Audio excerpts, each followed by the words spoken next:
Hello, fellow pushers, and welcome to live cardboard number 7, where we're going to talk about the desert. I want to thank everybody who's come out tonight. I'm going to say right off the bat, it might be an interesting evening.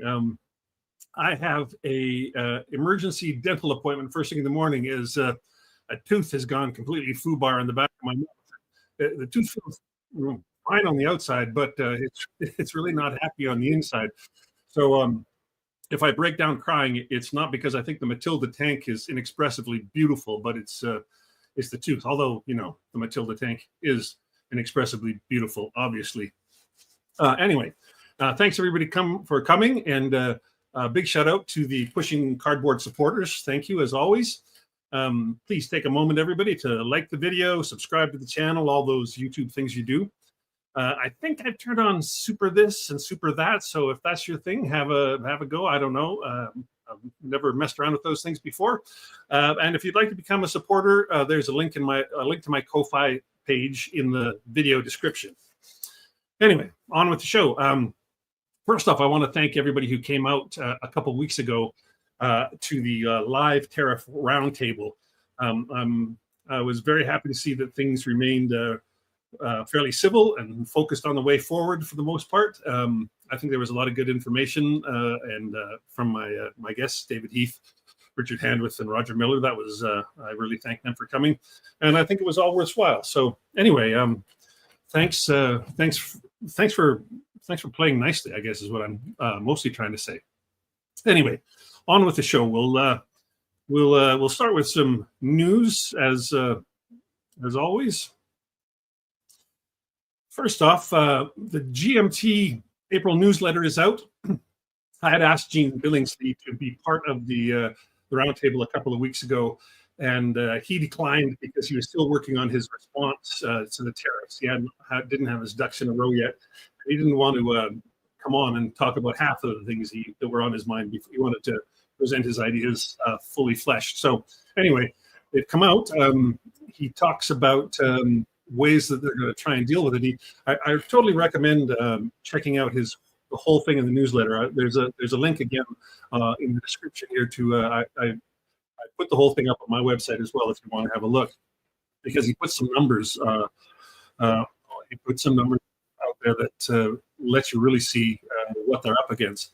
Anyway, he talked about a few things that they're going to try to do to face down the situation. They're for people like me in Canada, international people, they're going to try and find a way to ship orders directly to international locations without having the product come to the U.S. first, where it would have to pay the tariffs. So if they can ship direct from China to Europe or China to Canada or Australia, whatever, then they can maybe save the tariffs that way.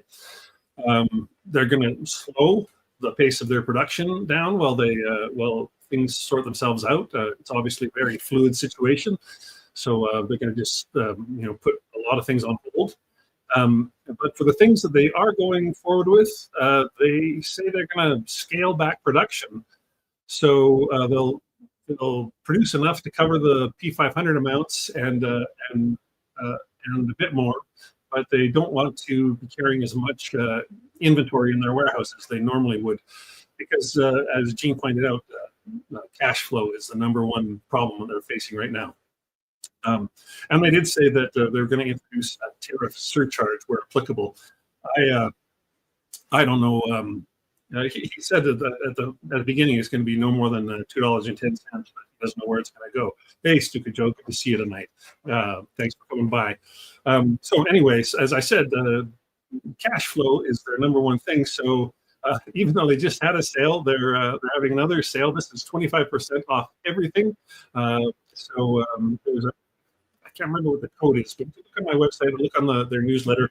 There's just a code you enter when you check out, and you get 25% off everything that they've got in stock. I think, I don't know. There might be a couple of new things that they don't have on there, but anyway, that's where they're at with that.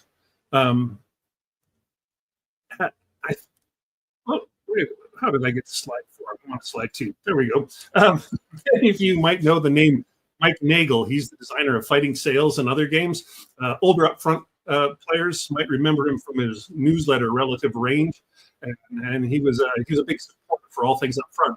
Anyway, Mike continues to be a designer, and he's revived the Relative Range name for his new publishing company. He's got a couple new games that he's putting out. He's having his printing done by Blue Panther, but check out his website. He's got one is an Ancients game.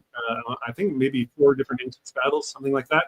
And then the other one is, hey, our favorite, a World War II tactical game. So yeah, check out Mike Nagel and Relative Range.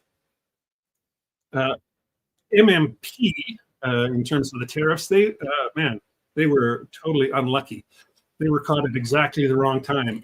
Just as they were in the middle of moving their printing from the US to China in an effort to try reduce the prices of the games. As we all know, MMP games are fairly pricey. They were just in the middle of doing that, and bam, the tariffs. So they couldn't have had a worse time for them. So they're basically on pause while they try to figure out what to do. I'm sure they're going to bring everything back to the U.S. For now, but I'm not sure. I wasn't clear on whether they had something already printed in China that they're going to have to decide on what to do with. I don't know. Anyway, they're in a bit of a mess. Good luck to them. In pushing partners, here we go, Poland Defiant. There's a new web review of Poland Defiant by Paul Chernoff. Paul's written. This is, I think, his 3rd review he's written for the website, and they're always great. And I'm totally into this game because it's a Stefan Ekstrom game. He's the guy from 3 Crowns. This one is published by Revolution, 3 from Revolution, and then there's a whole bunch from 3 Crowns. It's chip pull games. Totally love that series. Really easy to get into, really easy to play. And then the only other thing I wanted to say about the website, it's been some time. I've totally redone the polls section. The polls software that I've been using on the website, it hadn't been updated in about 3 years, and starting to clash with some of the other things on the website. So I decided I'll get a new poll set of polls, use the software, and redo a bunch of the polls. And if you go log on, if you're a registered user, there is polls that you can do if you're not registered. There's polls for guests, but there's more polls for registered users and supporters and stuff. So I think you'll like it. Yeah, I'm not sure about that one, Joe. I don't know if they did or not. Was it Worthington that I'd heard had like 11 games set to be printed or printed in China? There was one company that was caught with a ton of stuff that was already printed, and now they don't know if they can afford to bring it home. I can't remember if that's Worthington, but it could be. If they're about to ship their Leisure game, maybe that one got home before the tariffs came. Yeah, that's probably what you're trying to say there. Yeah, that makes sense to me. So yeah, I hope that's the case. I mean, I think they were the company that were caught with a bunch of games in the print queue over there. All right, moving forward, a couple of new games that are coming up you might be interested in. In the GMT newsletter, one nice piece of news, they announced Draken. This is the next game from Volko Ruhnke. His new game from them isn't even out yet. His new game, Coast Watchers, which is a totally interesting game. I've played it in playtest a bit. Anyway, this Draken game uses the same system as Coast Watchers. He calls it his Recon series because it's all about intelligence. But this one is a World War I, set in World War I. This game.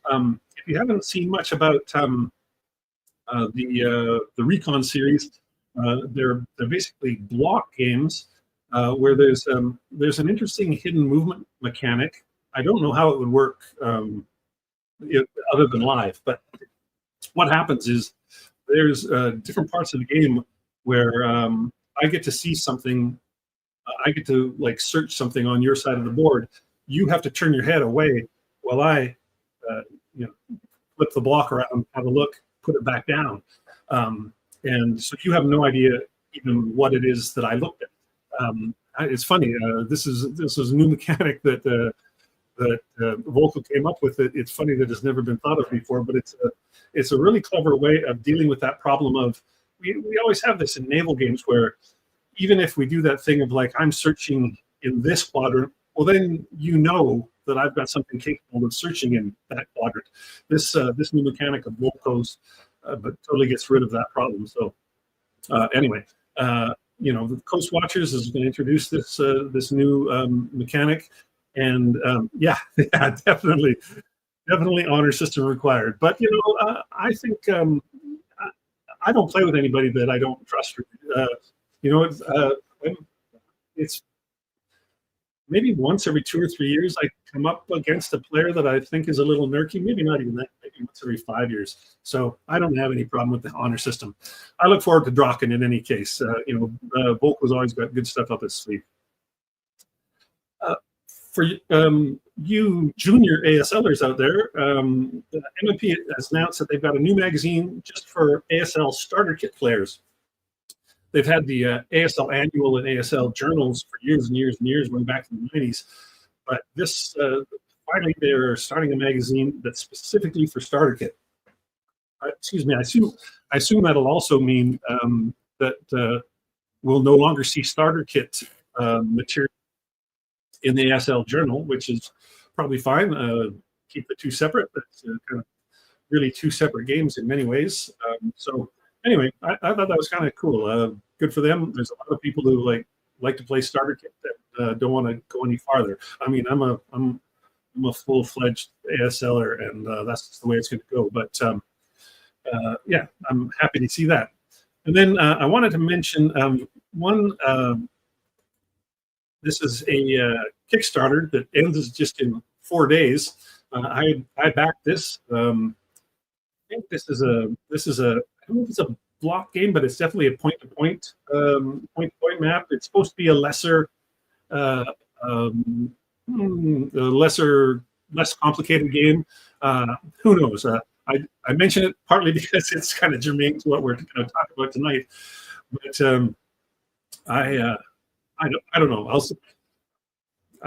I've had mixed success with Kickstarters, not in terms of the quality of the games. I've rarely had a problem with that, but I've often backed games where they say, "Oh, this is going to be a little lighter than you're used to, and you know, you'll enjoy it." And I think, yeah, I'd really like to play some lighter games. I'm always playing such heavy games, and then I get the game and it's so light that it's just like, yeah, there's nothing there for me. So yeah. So I'm going to try it. We'll find out. I'm sure you'll if you listen to my podcast or follow the regular YouTube channel. Once I have that, I'm sure I'm going to talk about it. So anyway, on to tonight's topic. We're going to talk about World War I, the Desert War. It turns out I have, I don't know, 25, 26 videos on this subject. So I thought it'd be interesting to have a look at them. I'm not totally sure why I have so many. I think it might be because my very first ever war game, like not, you know, I'd had a couple of those Milton Bradley games, but my first Avalon Hill game was Tobruk when I was about 13. So I don't know, maybe that gave me a soft spot for North Africa Desert War games, because I just keep eyeing them. Anyway, I'm gonna talk about all the ones I have. A few that I don't. I'm not gonna talk about all. I shouldn't say that. Who knows? Hey, good to see you, James and Tim. I'm going to talk tonight, I think, just about the more operational ones. That'll give me 15 or 16 games to talk about. Anyway, maybe I'll do another session on this topic another time where I talk about all the battle games. But I think probably those 15 or 16 will give us plenty to talk to, because I'm sure you'll all have something to say about the different ones as well. And as I said, I've got this toothache that I don't know if I can stretch it to a full 2 hours tonight. We'll have to see. Anyway, well, let's talk about the war in the desert. When you look at a World War II North Africa game, at the operational level, what are you looking for? Obviously, the number one thing you got to look for is supply. It's the key to any game. Any game that doesn't address supply, it doesn't even make sense playing in this theater, because it's just so key. And also you need to be. It doesn't need to just be there, but for it to really be fun, you need to have a chance to cut your opponent's supply lines, and you have to be vigilant about protecting your own. It really has to be front and center. So, and for the most part, I think most games do that pretty well. But as well, I look for games that encourage the back and forth that happened. The Army swept back and forth all the way from almost El Alamein all the way back to El Aghelia certain times. If the victory conditions are simply that the Allies hold Alexandria or the Axis hold El Aghelia, it does nothing to encourage that back and forth that made the campaign so dramatic. And I get it that those are definitely the bases that if you take the other guy's base, I get it. Perfectly good victory condition as a sort of automatic win or automatic loss for sure. But I really like the games that encourage you not to just kind of hold back and wait for the other guy to come at you. And some of these games have it. I don't know. It's a tricky thing to put into the games, and I'm totally aware that it might not have been the most likely way things would turn out given the circumstances. I mean, we always think about war games as this is the way it happened, but sometimes the thing that actually happened was maybe only had 5% chance of actually happening that way. And maybe that's the case with the swinging back and forth across the desert. That may be the case, but anyway, I like to see it. Yeah, we'll definitely talk about Africa Corps tonight. Anyway, I want to talk. Let's talk. I'll just, for those of you who aren't totally familiar with how the campaign went. Here's a map of North Africa, and you can see have El Aghelia in the west. That's a little red spot to the far left, and Alexandria in the east. And just in from Alexandria is the famous El Alamein, of course. Well, yeah, there's El Alamein, which will prove important. And then, of course, there's Tobruk, which is they hold out, they get bypassed, and then they finally fall. It's a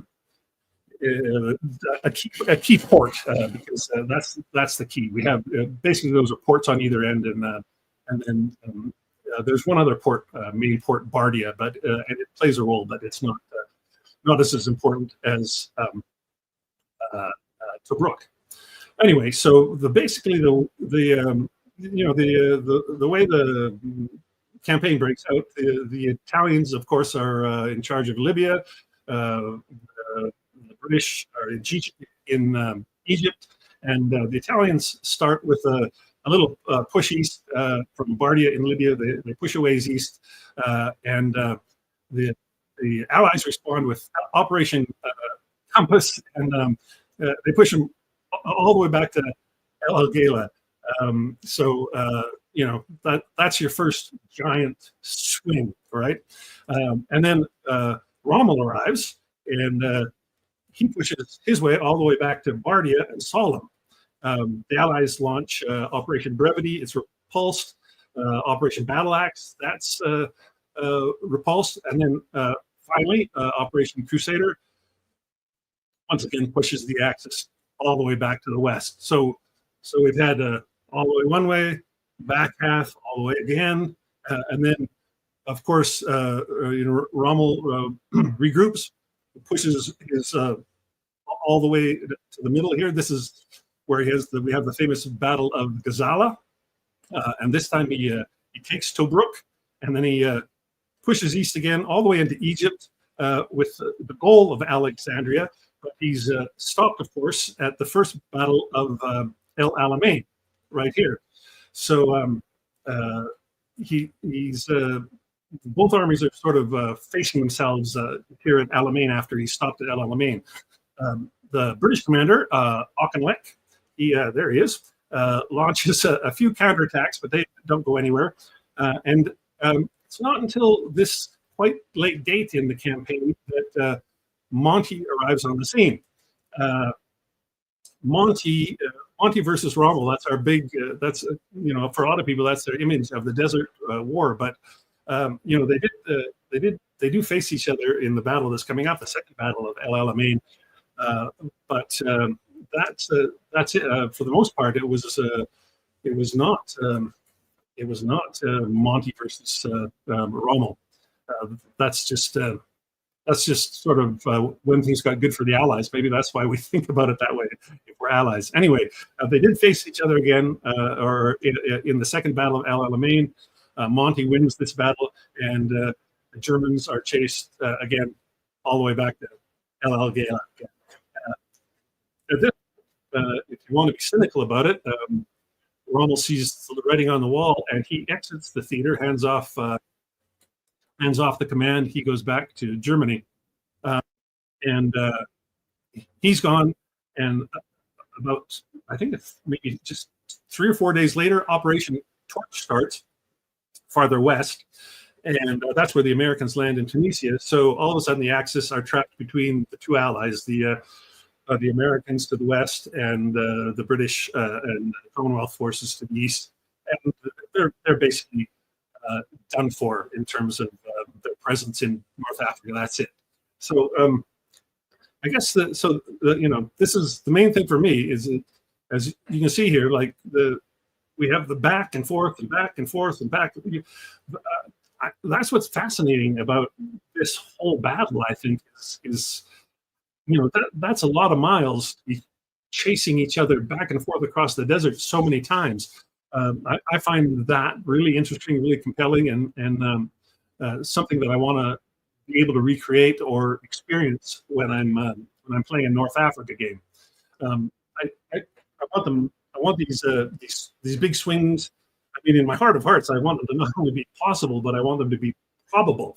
I don't want the game to be scripted. It's nothing like that. I don't know. Like I said, maybe these swings were real outliers and what maybe might have happened given the circumstances. But I want them to be possible. I want the game to somehow encourage me to go for it, whichever side I'm playing. Okay, so I just wanted to lay the groundwork a little bit about how the battles in North Africa laid out, at least to my mind. I'm no historian, but I think that's basically it. So I'm going to go through a bunch of games that I have here. These are in no particular order, not the order I played them or anything like that. We'll just we'll go through them, and you can chime in about ones that you have or you like or you don't like. So away we go. Here's the first one: Panzer Armee Afrika. This I really like this game. For reasons you'll see in a moment, really takes the idea of supply lines and cutting supply lines to heart. You will, you'll. Hey, thanks, Jason. Yeah, it's. I had to study the history a few years ago. I just really wanted to get it in my mind, so I was happy to share it. Anyway, I'll show you a map. Here's the map from this game. You'll see that fairly long distances, and what's crazy wild about this game is the movement factors on the units are 40, 50, and 60 hexes. These are like, but I can't think of another game that has such long movement allowances per unit. I know that really turned some players off. I find it totally fascinating that you have to keep track of the fact that your opponent may be able to zip 40 hexes around you and things like that. So I think, yeah, exactly. exactly. The huge movement allowances, I think, are what make this game fun. It also you're also bringing. It's one of the games where you're trucking in supply, so you've got to keep all those supply lines. All those things I said about maneuver and supply, Panzer Armee Afrika has. However, the victory conditions in this game are simply about control of El Alagala or Alexandria, or if neither side controls steals one of those bases, then it's about a favorable ratio of units left. So it's really about losses. So there's not a ton here that encourages the back and forth swings that I'm talking about. I totally hear you, James. I was delighted to find when I rediscovered this game a few years ago, and I looked on BGG, somebody had posted a great little chart. Hey, Stuart, great to see you again. Thanks for coming by. Anyway, somebody on BGG had posted a chart of what the movement, what the hex count was between major points on this map, so that you didn't have to count it out every time, which made perfect sense given you're counting 40, 50, or 60 possible movement points. Well, I hope we can tempt you by one today. Yeah, we're going to go through a whack of them. Anyway, so that's Panzer Armee Afrika. I think if somebody wants to play this with me this weekend, I would totally say yes. I still really like this game. I know those movement allowances are controversial, but they don't push me away. Dark Sands. This is a Ted Racer game. It's his Dark series, and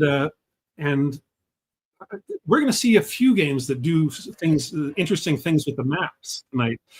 And this one is, I'm just lingering on this because I love Roger McGowan's artwork, but actually, you see Rommel on the top photo there.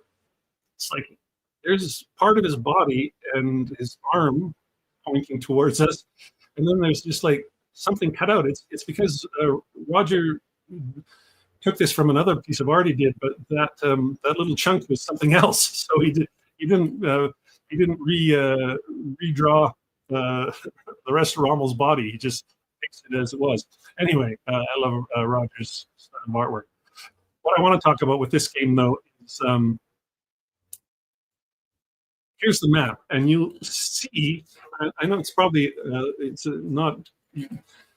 It's kind of big, but what you'll see is the map is divided into 3 panels here.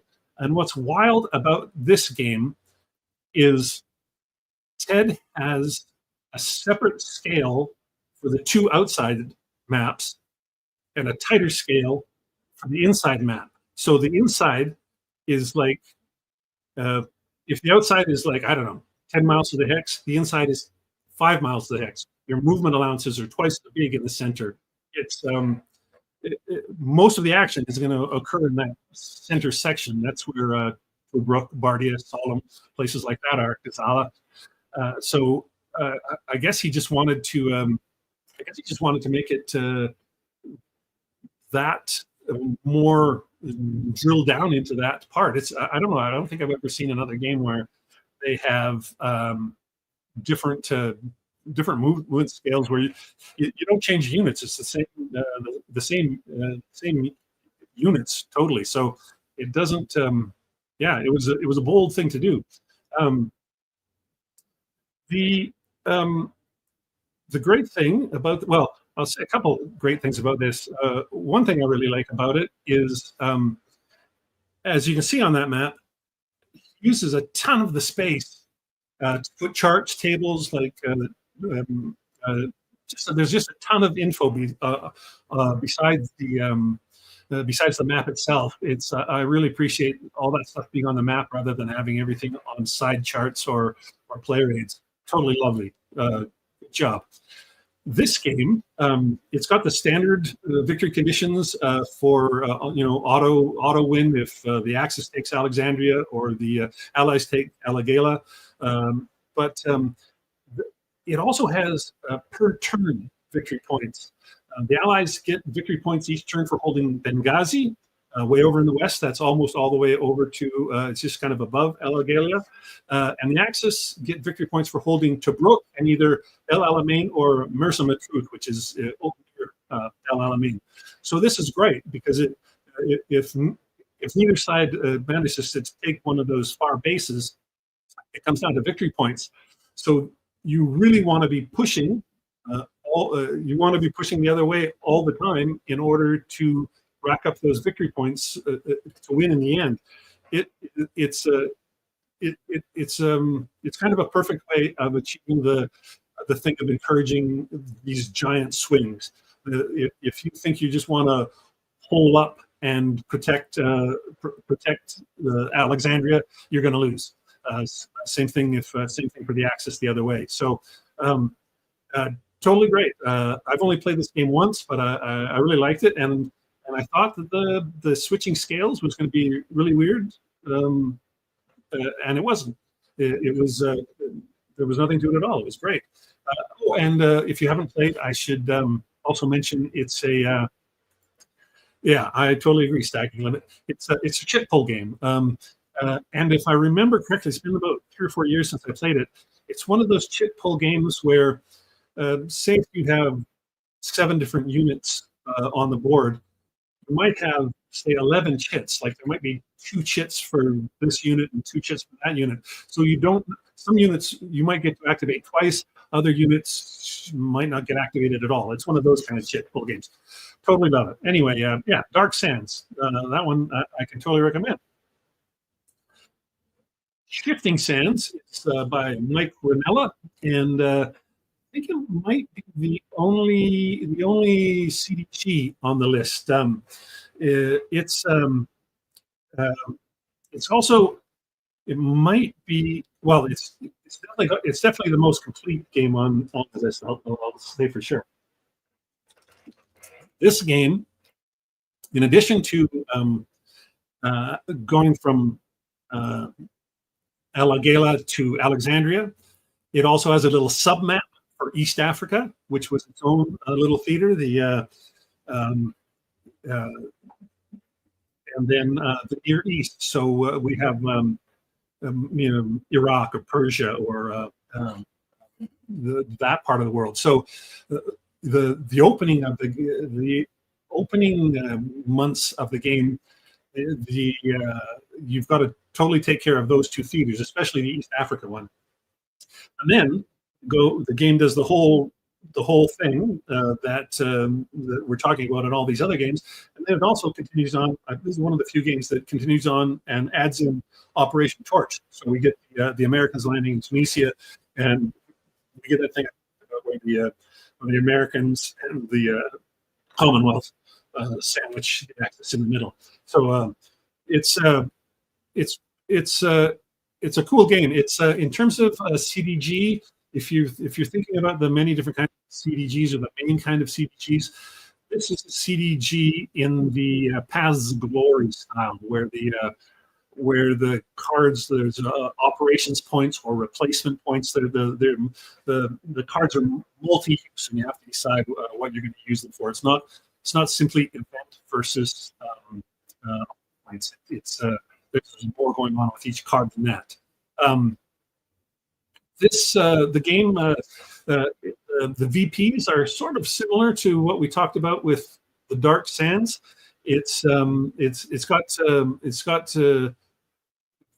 VP locations across the map, but in this game, there's way more victory point spots, and you keep a running total. The interesting thing in this game is with that running total, there's a positive or negative bracket on every couple of turns where automatic victory could be triggered if you're not doing well enough, or So it's not like it's a system to keep forcing you forward and keeping you attacking. I think that's actually one of the things about Desert War games, right? Is that both sides get to attack. That whole back and forth things. Okay, I'm going to talk about one here. Here's a game that I have, but I haven't played it yet. Right? This is a gamer's. This is an SCS game, so should be fairly straightforward. I think I'll have no trouble playing it or anything.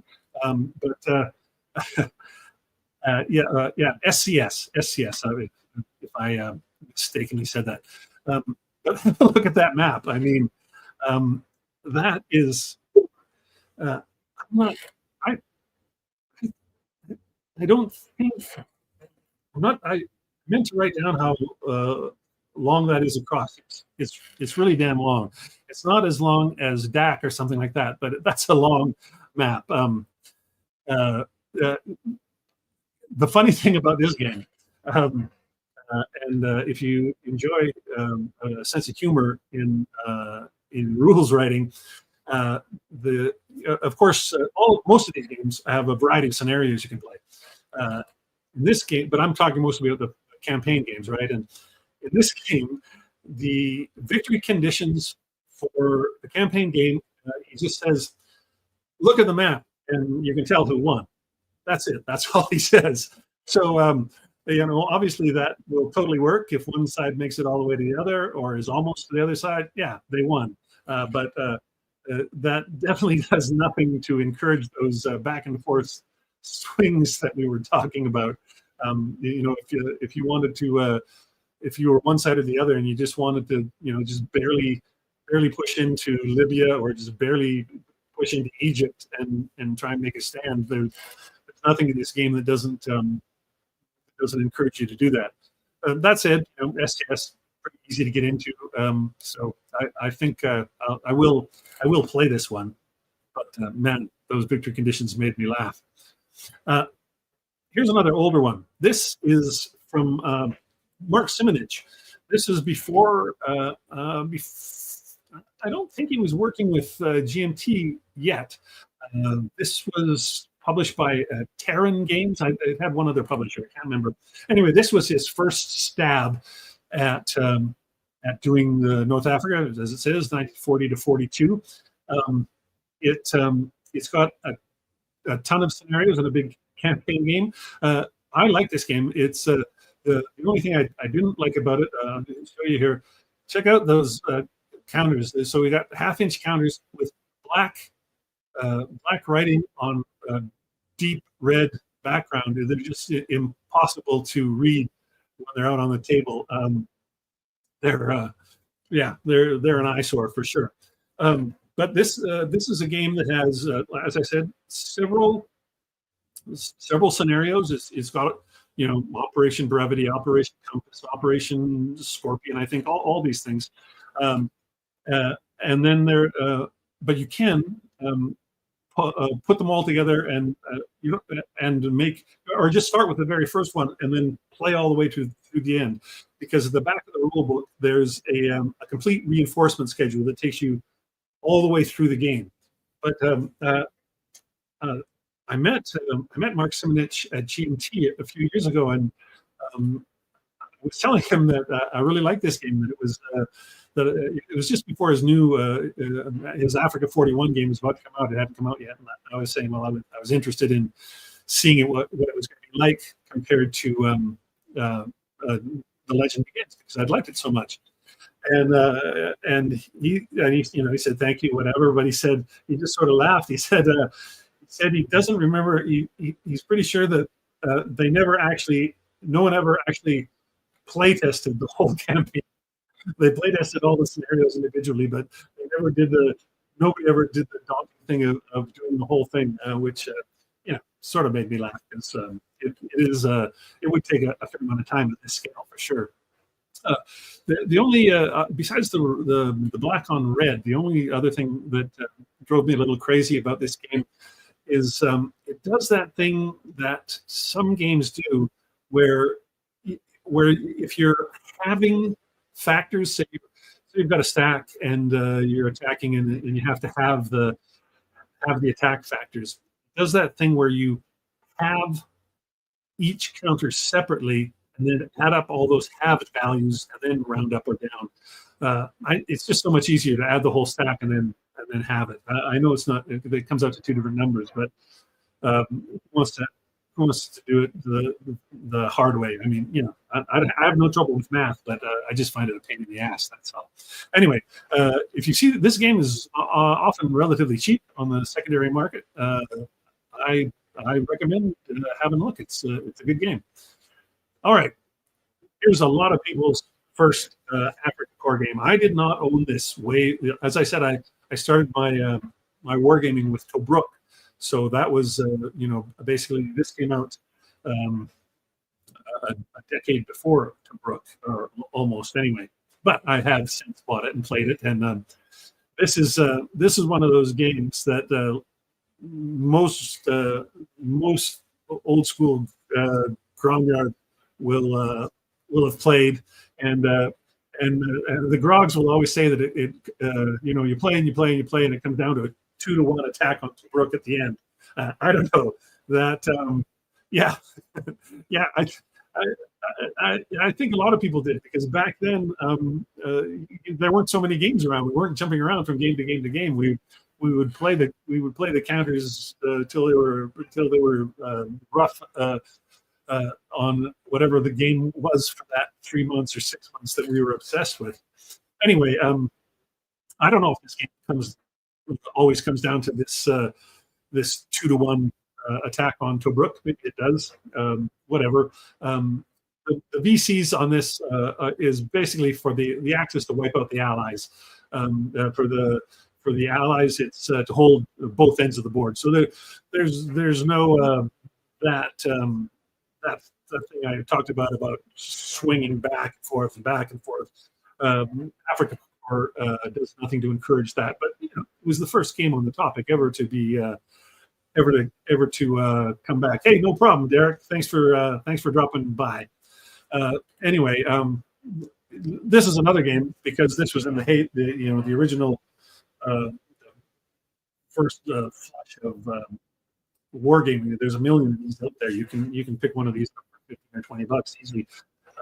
So you know, give it a shot. It's if only for kind of seeing what old school wargaming really was like, if you haven't played any. Sorry about all the water tonight. It's that toothache.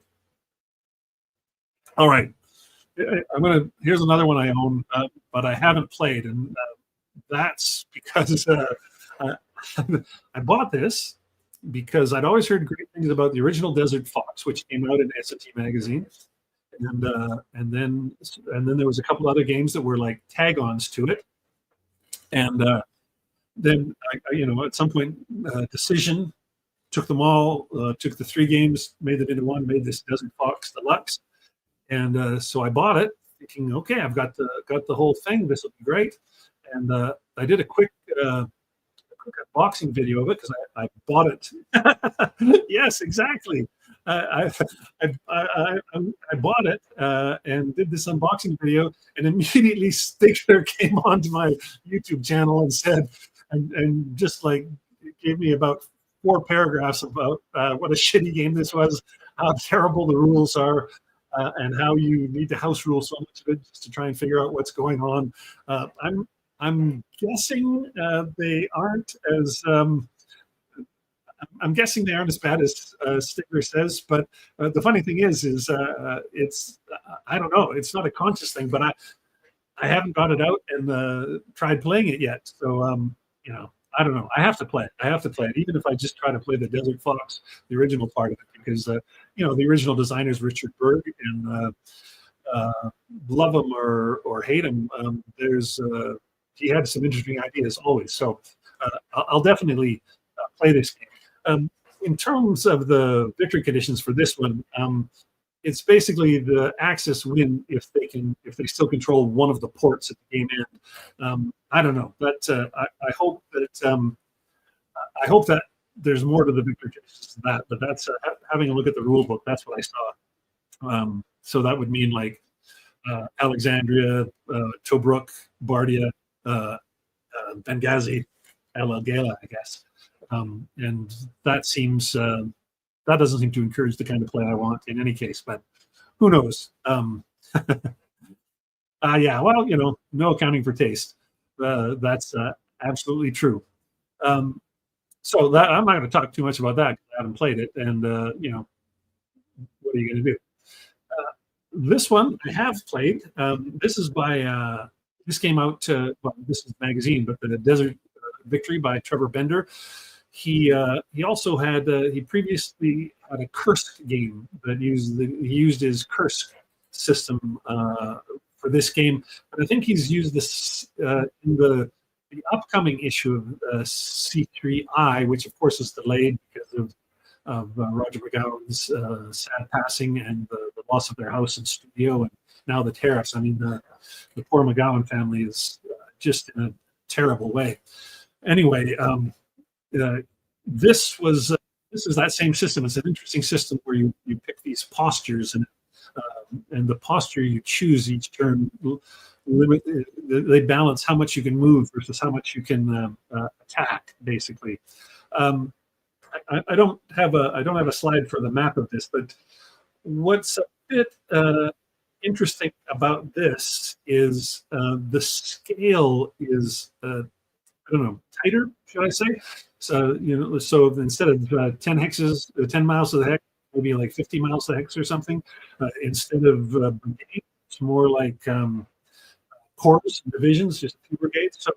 So whereas in another game, initial Italian attack on the British might be 8 or 9 Italian units against a dozen British units. In this game, you're going to look at like 2 Italian units versus 3 or 4 British units. It's just that much. It's still an operational game, but it's zoomed out kind of a level. It has an interesting thing that it approaches supply by you keep moving your what it calls your supply head farther forward, and that's basically how it determines victory. If either side, it's got the same thing most of them have about take Alexandria or Alagala and you win. But if not, winning has to do with where that who's pushed farther which way. So there's nothing in this game to really encourage that back and forth thing. But it's an interesting game to give a try to, just because it's at a completely different scale. You easily play this in an evening, no doubt about that. This is a fairly recent game from Worthington, and I backed the Kickstarter on this, and I just didn't see much chatter about it at all. I never saw anybody playing it. I didn't see anybody talking about it. I took it with me to GMP West one time a couple of years ago and played a couple games of it, and we had a really great time. Actually, it's a block game, which I totally like. It's I think I have the map here. So yeah, it's a bit hard to see, but basically each of the crossroads there, or where the roads end at the coasts, though it's a point-to-point map, and so you can see that there's not a ton of locations, but it's got that great thing, the great hidden the fog of war thing that block have, and I totally loved it. Me and a fellow named Terry Yoder were playing it in Inford, and the fog of war thing, like not knowing what the other guy has. I think there's a funny stacking limit. It's played it many times because if I remember correctly, there is a stacking limit in this game of you only have 4 blocks per location as well, and so it's not like you can make big kill stacks. So it's really about wondering what's in that guy's 4 blocks, and he's wondering what's in your 4 blocks. Cool game. Again, it's one of those one. It's got fairly generic victory conditions. Grab the base on the other side. If nobody grabs the base, the conditions are basically whoever holds Tobruk, which is right in the center. But a light game for sure. But as opposed to when I spoke earlier about me being disappointed when I get a light game and it turns out to be too light, this was totally great. This was just the right amount of light for me. So this is a Goldilocks. So there you go. This is Carl Paradis. I bet a fair amount of you probably played this. And, lots of people have played this is the second game in his No Retreat series. Lots and lots of people, of course, have played No Retreat Russia or the East Front, whatever he calls it. Same system. And this was one that, he had originally designed for Victory Point Games, and then it was given the deluxe treatment when he brought it over to GMT. And of course, now he's no longer at GMT, so you can't get it anymore. Although Carl has said his new game, his Napoleonic game, is coming out from Sound of Drums. And I think he said that Sound of Drums are going to publish. He still really wants to do a second edition of this. He's got some things he wants to add. So anyway, it's a cool game. Carl's kind of a fanatic about low counter density, low stacking, things like that. So just like No Retreat Russia, No Retreat North Africa, very low counter density. But this is a game that has, if we thought the Dark Sands had strange and a crazy map, and this is even wilder. There's no long map of the whole desert here. What Carl has done is he gives us 5 maps that, if you thought about it, they go boom, boom, boom, boom, boom. But you only play on one map at a time. So the maps don't join up exactly. If you think about the actual part that he's got on these maps, the distance to the next one isn't like they would be butted together. There'd be a long travel distance. I think I heard him say that his reason was that all the action took place in these 5 areas. So basically what happens is you fight for control of whatever the map is you're starting on. Say for starting at the beginning, you're starting way over where the Italians attack the British. Once the British finally gain control of that map, the action moves to the next map over, and you reset up on that map, and how you did on the first map will impact what units you get on the second map, all that sort of thing. And then you fight for control of that map, and if the Commonwealth win on that map, they'll go to the next one. If the Axis win on that one, they'll go back to the second one. So you're jumping from map to map. It's well, I do have. So yeah, here's a map 5. That's way over. I think that's the El Alamein map. So way over on the eastern side, and here's the Tobruk map. So this is the center map, right? So you can see these are the maps we've been looking at so far tonight have been fast. Some of them look like bigger than they're going to fit on your table. Not so with Carl's No Retreat. Of course, this is going to be one of those things that you'll either like it or you'll hate it. Some people will like it; they'll enjoy playing on these little maps and going from one to another, and not needing to take up a lot of table space. Other people are going to find it's a gimmick and not like it. And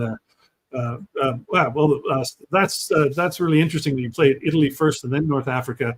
I remember speaking to Carl once.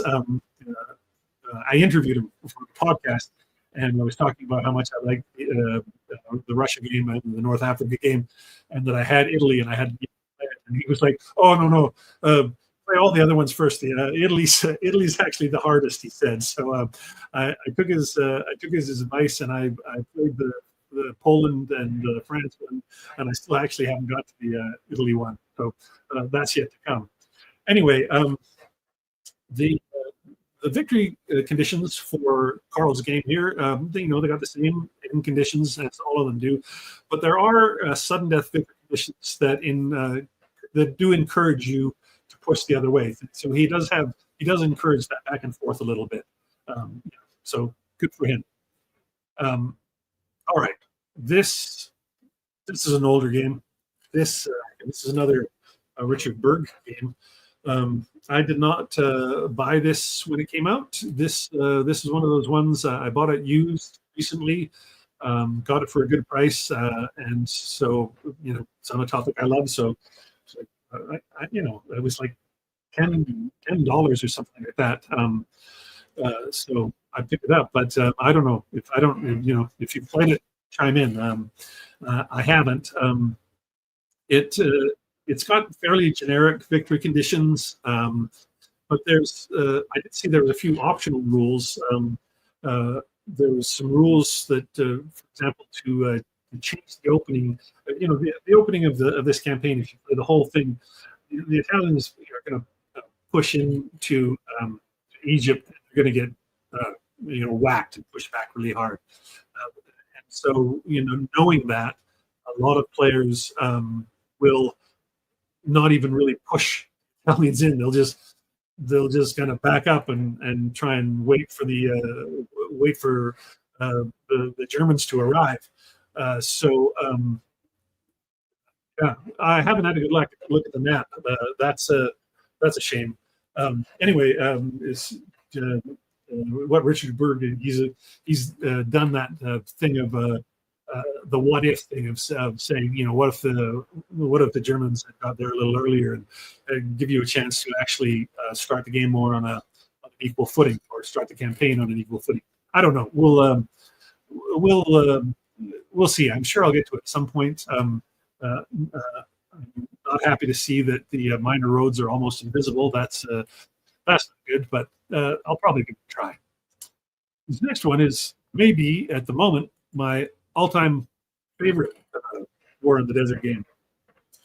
I can't say it's the most what we would call historically accurate or the best simulation, but it is so fun. This is if you haven't played it, I encourage you. It's on Rally the Troops now, so you don't even have to own it. You can just go play it. It is a block game, so it has that same thing we were talking about with Rommel's War earlier. It's fantastic. It's a little more sophisticated than the Rommel's War game in that it has a bit of a combat matrix on it. It's not a CRT, but it's like if your armor of attacking infantry, you hit on a 4.56. If you're attacking other armor, you only hit on a 5.6. But if you're an anti-tank unit, you hit on these. It's that sort of a little matrix. Fantastic game. Also takes supply into account in its own way. Each side has supply cards, and you have to have supply. You have to be able to play a supply card in order to make any sort of an attack or a movement. What I find really thrilling about this game is it does encourage that thing of trying to cut off the other guy's supply. If he leaves any sort of a opening, you just got to jump on it, because cutting off supply is just tilts the whole game in your favor. Constantly looking out for it. I totally agree. I think this is my favorite Columbia game, no doubt about it, and it's probably my favorite desert game. Yeah, I'd have to say that. I don't know if it will be forever, but I just love it. It's got a pretty straightforward map, as you can see here, but it's got it's got like roads, tracks, trails, and you can only travel the farthest road, less on a track, less on a trail. You can same thing, and the way you're doing your supply lines. Your supply lines go as fast as the road, the track, or the trail goes. So you find yourself having to leave units in certain spots just to be a link in your supply line. I don't know. maybe it's just the first 5 or 6 times I played this, I had such a great time that I've never had a bad time with this game. I lose all the time. I should say that if you ever play me on Rally the Troops, you'll probably beat me. I'm terrible at it, but I keep playing over and over and over again. I can't get enough of this particular game. This map is I think this is like the 2004 map. There was an earlier map, and they just came out with a new version. I don't have the very new version. There's a newer version of the map, and they did the whole big neoprene map thing and all that. And I think sadly for them, I think on the new, I don't know if it's the regular new map or just the neoprene or both of them, but one of the locations down in the corner there was left off the map for some reason. What a terrible thing to have happen when you get a whole bunch of games printed and you miss something like that in proofing. Anyway, put a little sticker on and away you go. Hurt you. This is a Mark Simonich game, and on a totally tangential note, this is the game that Mark came out with that plays a lot like all his other recent games, but it's the one where everybody went, now I can't call these games the Zokbon series anymore because he scrapped the Zokbons for this series. So everybody talks about this. They talk about this series now as Mark Simonich's 40X series rather than I still call it the Zokbon series. I think saying Zokbon is more fun than saying 40X. Anyway, this is, well, we'll get right to it. This is another gorgeous map from Mark Simonich. And much like the Ted Racer game, there's tons of play aids right on the map. I love the no wasted space and the things on the map rather than having side charts and whatnot. This is great. So this one, much like the Ted Racer game, excuse me, this game has I haven't played the full campaign of this yet. I've only played a little scenario, but I've looked at the campaign. It's got great VC. It's got the same thing. The same thing all the other games, if you take the other guys the farthermost base, you're going to win instantly. That's rarely going to happen unless things go really bad. So what Mark Simonich does here is there's 5 airfields scattered across this map, and the Axis player gets a point for each one that he's in control of each turn. And if the Axis player ever gets to 12 victory points, they win instantly. So that means there's constant pressure for the player to be, pushing east, trying to get more and more airfields, and there's constant pressure on the Commonwealth player to be pushing them back. So that thing about the swinginess, it's totally there. I can't. James asked, wouldn't Zokbons be more applicable in this theater? Why did he drop them for this one? I can't answer that definitively. It might have something to do with the scale, that there's just too much distance between 2 units. It might have something to do with just the sheer openness of it, that he didn't feel that his Zokbon mechanic works here. I don't know. I'm sure if I the boxes on the table behind me there, if I dug through the rules, I'm sure in his designer notes he must mention it. It's got to be something that he refers to, because it was such a departure. You bring up a good point, Stuart, because the thing about these desert games is even if they have 2 maps, the maps are often placed long ways to long ways rather than side by side. All the fighting takes place along the coast, so the games the games need a long, wide, narrow map generally, and we're going to get to a couple that have yeah. Well, there you go. If you're going to consider, we'll get to DAC in a second, but if you're going to get to DAC, yeah, you're going to look at that. Okay, that's all the games I own. So I've gotten through in a pretty good time. But there's three other games that I wanted to talk about that that aren't on my list. That's what I'll say. So this first one is one everybody thinks about. Campaign for North Africa. This is the giant game that it's the whole thing 40 to 43. It's at a very low scale, so it's probably going to take you 200 hours if you're going to play it. I don't know. I suppose somebody has played it. I saw something a while ago where an interview with Berg, where he talked about really that in many ways he designed this game as a bit of a satire about monster games. That at the point that this came out, the monster games were becoming a thing, and basically he went, "Oh, you want a monster game? I'll give you a damn monster game." And he made this, this giant game with fiddly rules about the Italians needing their pasta or boiling water for pasta or whatever that pasta rule is. But he designed it. He made it. Nobody ever playtested the whole thing. That just never happened. And in some ways, he almost didn't expect anybody to ever actually play it. But that's. But people do, right? Like in Noble Knight. There you go.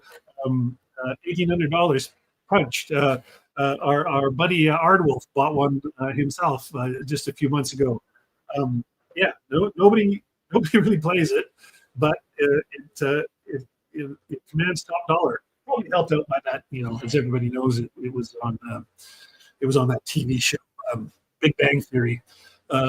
So it got a little boost from that as well. But yeah, it's one of those huge games that everybody knows, everybody likes to talk about, but nobody talks about ever having played the whole thing. Some people talk about having played scenarios or bits or bobs. I don't know. As I've been going through these games tonight, I've talked a lot about the victory conditions, but as far as I'm concerned, who cares about the campaign victory conditions in this game? Nobody's ever going to do it. If you get close, look them up, I guess. That's what I'll say about this. I'm never going to spend $1,800 on this game. I'd love to look at it, but I don't want to play it. It's just going to take up too much time, too much of everything. I didn't look at how big the map is. The map's probably huge. But anyway, speaking of huge maps, let's talk about this one. I don't have this either because it's no campaign for North Africa, but this goes for about $450 on the secondary market, DAC 2. I haven't. Unlike Stuart, who's a newfound OCS fan, I've not yet made the dive into OCS, and so I've got a couple of OCS games on my shelf that I haven't played yet, and I just don't think this is the way I'm going to do it. Here's DAC 2 on somebody's ping pong table. So good luck fitting that in your apartment in Korea, Stuart. I like how you said one embarrassingly large OCS game. Well, I think if you're not going to get Case Blue, this is probably the one. It's that's true. And to your point, stacking limit, OCS being all about supply management and logistics, it's a perfect fit for for Desert War games, right? As I said right off the top, if a game on the Desert War doesn't have a strong logistics and supply component, it's not really doing much about the Desert War in many ways. Um, uh, ah, well, his lot is our game. Thank you for coming. Yeah, I would love to play DAC 2. I'm not going to pay $450 to do it. I'm likely to down a local player and play, or play somebody on Vassal and see how that goes. Yeah, yeah. I've got one more game I want to talk about. Here's the last one. So this is interesting. This is another gamers SCS game. So they have two different SCS games. This one I don't have. I have the other one. I think the other one's called like Afrika Desert Rats versus the Afrika or something like that. But it's interesting that they have two SCS games, both on this scale. I totally want this because it looks more reasonable. Here's the map. So still, like I said, this is I think 22 inches by 51 inches. So you need a longish table, but not you don't need I don't think you need the total ping pong table for this. I don't know. Yeah, I measured my dining room table the other day. It's 59 inches, so I can play this on my dining room table. So there you go. And I like the idea of an SCS game. That feels like it feels like you've got a giant game, but with really reasonable rules. That's often a nice a good compromise. A giant game with really detailed rules, that's just stacking difficulty upon difficulty. So I like the idea of this. I'm going to track down a copy of this. I don't think it's a pricey game. Well, who knows? The way MMP gamers don't keep things in print, things do kind of jump up on in terms of the price. That's for sure. But I don't find the SCS games go for as much money as the OCS games. So that's a bonus for me. Okay. Well, I'm happy to sit around a little while longer and talk about Desert War games. I do have about 15 more games that I want to talk about, but I'm going to save them for another time. They're all the battle games, so there'll be a completely different thing. But with this stupid toothache that I have tonight, I know I'm not going to get through another full 15 or 16 games. There are some that I do look forward to talking about them though, because there's a few of those battle games that are fantastic. In the ones that I played that we talked about tonight, obviously Rommel of the Desert is my favorite, but the Ranella one, I played that 4 or 5 times on Vassal PPM. Totally liked that game, Shifting Sands. It was really, really worthwhile. I don't know that map footprint of DAC. If we go back, like that's a ping pong table, and whatever the length of the ping pong table is, it seems to be that's how long DAC is. It looks like to me. Yeah, I saved Brazen Chariots for the next bunch because it doesn't cover the whole thing, but yeah, I think the BCS series is really good as well. Shifting Sands, I think, is it area movement? I'm trying to think of the map now. I think it might be area movement. It's been a few years since I played it. Yeah, I do think it's area movement, but it's either area or point to point, and it's definitely Paths of Glory style card-driven game. I think actually it might have been Ranella's. Ranella, if you've followed Mike Ranella at all, he's sort of like the king of area impulse games now. But before he got into area impulse games, this was his first card-driven game, and he said quite openly that he basically took Paths of Glory and tried to copy it into a new theme. So he wasn't reinventing the wheel in any way. He was using a tried and true system for the desert. Point to point. That makes sense because Paths of Glory is point to point, so totally makes sense. Anyway, I totally I recommend that game.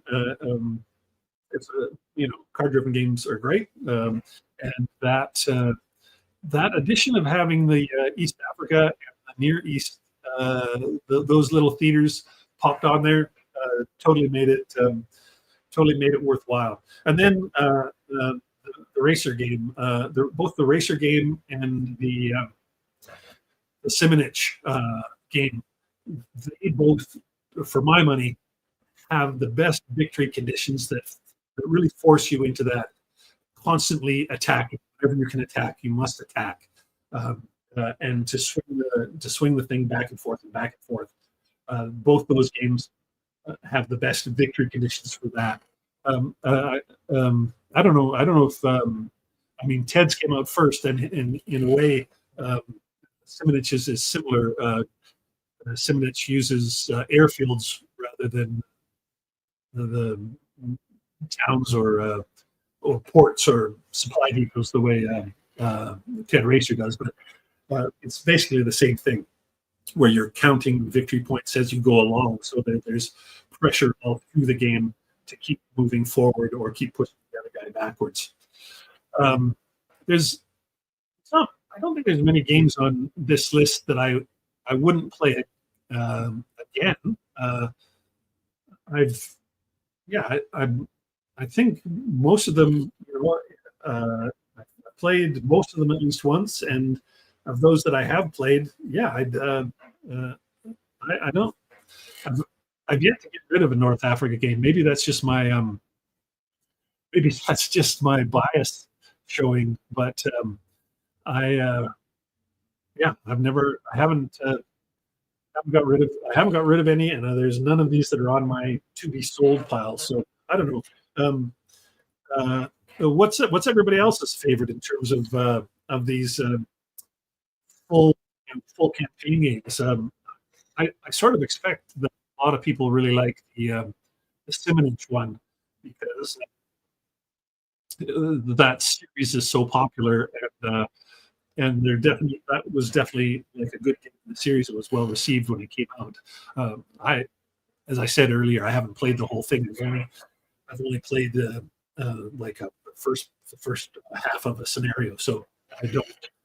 I read the rule book, read the victory conditions, and went, this is right up my alley. But the proof will actually be in the pudding.